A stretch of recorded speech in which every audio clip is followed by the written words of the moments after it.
In this video, we're going to be taking a look at the Star Wars The Black Series Deluxe Boba Fett from Return of the Jedi. Hi there, Star Wars collectors, and welcome to another Bossk's Bounty video. And as I mentioned in the intro, we're going to be taking a look at the brand new Star Wars The Black Series Deluxe Boba Fett. He's looking pretty awesome in his Return of the Jedi box, as you can see there, with the nice green line on the front, with the image on the side. We're going to get straight into the review and take a look at the box right now. So there he is in the window. Now, just yesterday, Hasbro put out some sort of poll about plastics and everything, and they're talking about maybe future Black Series packaging having like a cardboard front so you can't see the figure in the bubble, removing the window and everything. I'm not really too sure about that, but this is how they're looking at the moment, with the awesome image of Boba Fett on the side there. We've wanted this figure for a while now. He's been on pre-order for a while, but if you haven't actually got this figure already, if you haven't pre-ordered the figure, you can do with my Entertainment Earth affiliate link in the description below, and that really helps the channel if you order through that link. But let's see what you think of the figure first of all. There he is, as I mentioned, in the window, and you can see all of the accessories, and that's why he's a deluxe figure, because he's got all of these accessories here. He's number 6 in the Return of the Jedi line, so the image will match up with all the other figures that are in that line. And obviously the old deluxe figures used to have a D number on the side. They've done away with that, but there he is there, the Hasbro logo at the bottom, Star Wars The Black Series at the top. We're all used to this packaging right now. And anyway, it's the figure we want to take a look at, so let's get him out of the package and take a look. Just quickly, this is what he looks like out of the box. So he's got this like inner tray, and it did have another one over the top, and it's that piece of plastic that they're thinking about getting rid of. Alright then, so here is the figure out of the packaging, and I just want to give you a good close-up look at all of the detailing on the figure, because it is very, very good detailing indeed. There's lots of different paint apps going on here, lots of different battle damage and scarring on his armour, all over it, on the helmet, shoulder pads, on his chest plate there, even on the gauntlets.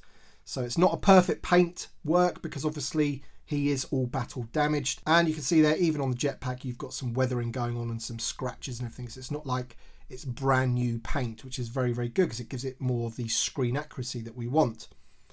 As you can see there on the other side of the figure, you can see all of the scrapes and everything on his shoulder pad and on his gauntlet, which is exactly what you want to bring that authenticity out of the figure.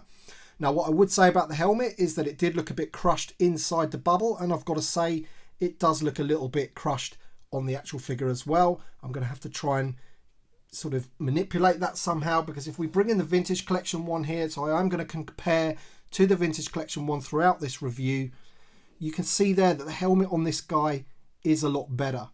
You know, it sticks out on the corners here like it's supposed to, and this one's sort of inverted. I don't know whether it's done that inside the bubble or not, but it doesn't look great in my opinion. In terms of the helmet, the rangefinder is articulated on the Black Series version, which it doesn't do on the Vintage Collection version. But if we bring the Vintage Collection version one back in, you can see this one is basically a scaled down version of this figure. So they can do that sometimes, even down to the shoulder pads there, which aren't part of the arm. They are actually part of the body, so they do not get in the way of the articulation on the arm. They're actually like a nice piece of soft plastic there, so when the arm goes all the way round, it doesn't hinder it in any way. To show you in a bit more detail what I mean by that is, if you look at the original Boba Fett, the Empire Strikes Back version, which is quite an old sculpt, you can see that the shoulder pads are actually part of the arm, and when you move the hinge up, it moves with it, and then you get that restriction there on the shoulder. Whereas on the new Return of the Jedi version, it is part of his armour or part of his shoulder, so when you move the arm, it lifts up with it and doesn't hinder it in any way. Now, many people do ask what the difference is between the two armours from the Empire Strikes Back and the Return of the Jedi, and it isn't just the colours of the gauntlets. You can see the gauntlets on the Return of the Jedi are red compared to green on this guy, but if you also look around the belt area, the pouches are completely different on his trousers and on the belt, and they've replicated that very nicely with the Return of the Jedi version. Moving on to some more details about the actual figure, something that I did not like is that he has got a plastic cape. I really don't know why they've done this. The Vintage Collection one has a soft goods cape, and the original Empire Strikes Back one has a soft goods cape, and where it's been in the bubble, mine's kind of twisted like that. I really don't think it's supposed to be like that. I think it's supposed to be like that, but because where it's been twisted, it just wants to sit like this. And it also obviously gets in the way of the rocket pack when you've got the rocket pack on his back.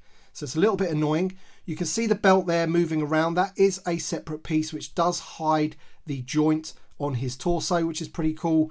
That's the same as the Vintage Collection one as well. You can see he has his blaster in his hand there with the trigger finger. The finger goes through the trigger, which is awesome. Again, completely different to the Empire Strikes Back version, as you can see there. He has the Wookiee braids going around his arm, as per usual. And we'll come on to the articulation in a second. I just did want to just show you the accessories that come with the figure. Now, the first accessory is this like grapple wire thing, which obviously that would go round his wrist, and it's to reenact the bit where he fires that out. And it spins round Luke and he cuts it with the lightsaber.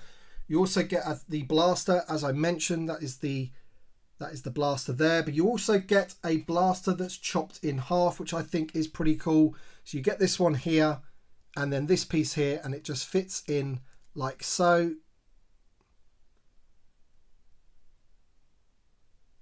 Like that. And you can see where the lightsaber has gone down the centre of it there and breaks it in half. And they've added some paintwork on there to replicate where it's been, you know, the metal's been sawn off in half by the lightsaber. Here's the jetpack, and the missile is removable, unlike the Vintage Collection version. The Vintage Collection version one does not do that, so the missile is removable, as you can see there. But some really good paintwork on there, as I mentioned earlier. But you do also get these jet booster blast things effects, which can fit into the bottom parts, the little rockets of the jetpack there, so you can have him, you know, flying off into the distance if you so wish. That's not really for me. I'm not really a fan of these blast effects on any types of figure particularly. It's not really my thing. I prefer to display them without. And the last piece of accessories that you would get is this. It is the Flamethrower Effect, which attaches to his arm at this point here. So you can see there's a little peg like that. If I could just get that in there like so, then it looks like he's using the flamethrower on his arm, which is pretty cool. But again, not really my thing. I prefer to display them without. In terms of articulation, the head is on a ball hinge. You've got so much movement there, and it's also got a movement in the neck, which is pretty awesome. They have sculpted in the head again, like they have done with some of the clone troopers, I believe. And I think the Vintage Collection one has got a little head sculpted in there as well. But the helmet is not removable. As I mentioned before, the viewfinder is articulated. The shoulders are on a ball hinge. He has ball hinged on the elbows. He has ball hinged on the wrists. He has a ball on the torso. He can do the splits with the ball hinged at the hips. He has a split at the thigh. He has a single knee joint, which is hidden by the knee pad when it's straight, which is pretty cool. And he has a hinge on the foot, which is on a rocker.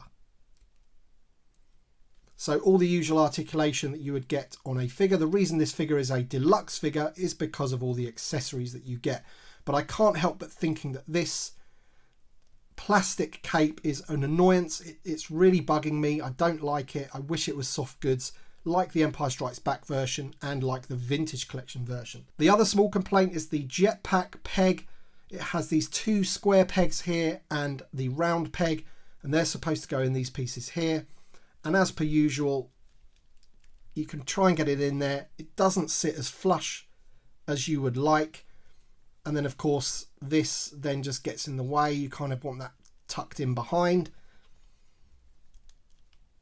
And it just falls off quite easily. Mine does anyway. It's a bit annoying.